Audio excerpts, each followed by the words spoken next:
To the First Lady of Turkey, Madam Aminah, I would like to thank you for inviting me to give a short speech on why the youth should be at the forefront of climate action. I thank Allah, the Almighty, for giving me this opportunity to be here with everybody today. As you all know, we are in the midst of a climate crisis. The world is getting warmer, resulting in natural disaster, weather extreme, food insecurity, and global anxiety. And this is why it is important that we are here together to discuss these issues and how we can save our planet. Today, I would like to talk about a young man, a man who believes in unity for action and delivery, a man so passionate about climate action, preservation, conservation, and anything about the environment. And he is my son, the Crown Prince Hassanal of Pahang, who has much inspired me. He is here today and has been coming to COP since Glasgow.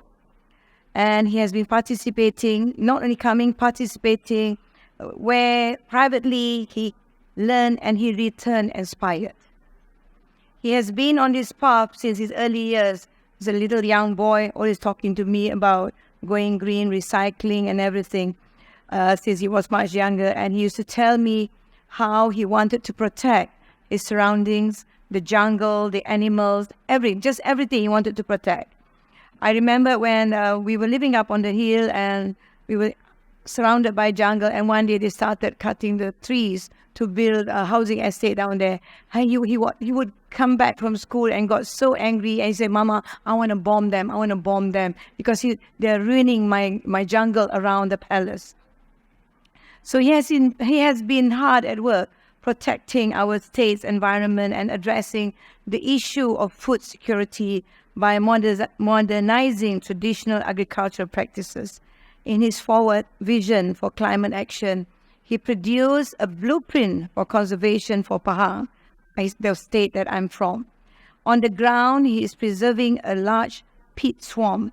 He is also focused on protecting our Malayan tigers, a critically endangered species. How many are there left now?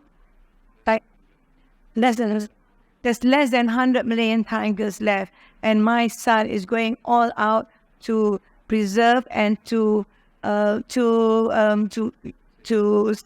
reproduce, for reproduction as well, to save.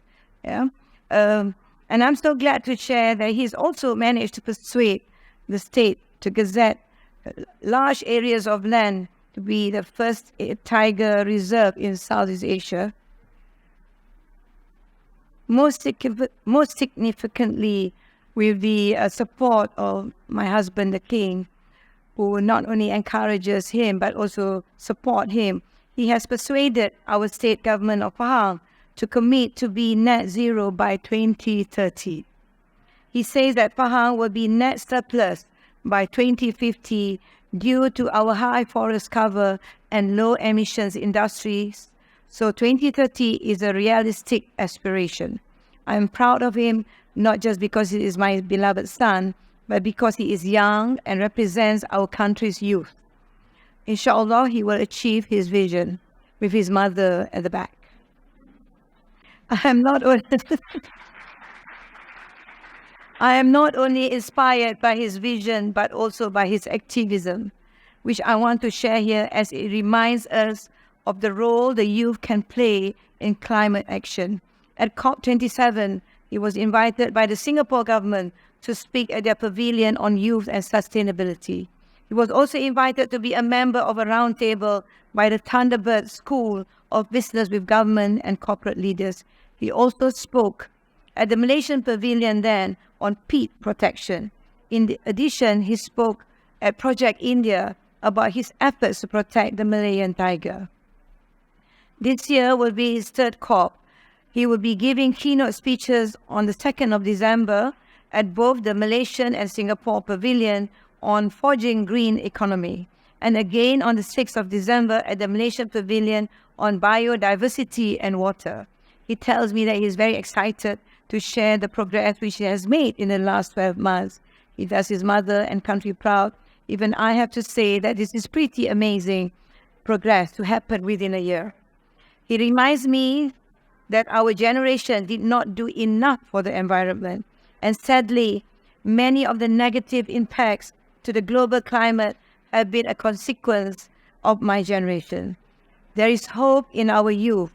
He tells me that it is the responsibility of the young generation to address the negative impacts of climate change.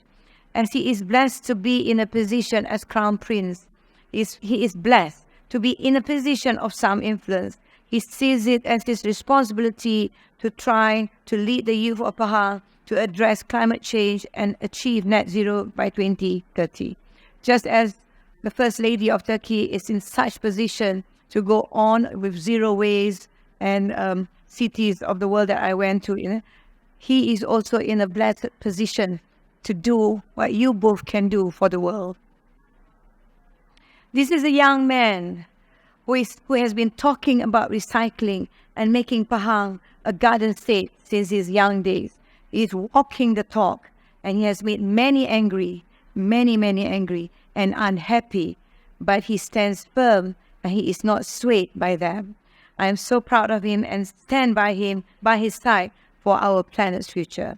I hope that his efforts will encourage the other youth in the rest of nature and hopefully the rest of the world to do their part in climate change, climate action. So this is my call to the world. Let's call on our governments and parents to listen to our youth. I listen to my son and I'm so grateful. My eyes are wide open and I have learned so much from him and his peers. Perhaps it's true that my generation did not pay attention to climate change, but it is not too late for us.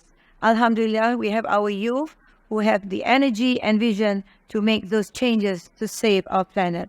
Let us encourage and support them and make their future sustainable, bright and hopeful. Wabillahi taufiq wa hidayah. Assalamualaikum warahmatullahi wabarakatuh. And I once again would like to thank the First Lady of Turkey for inviting me to give a little short speech today. Thank you very much.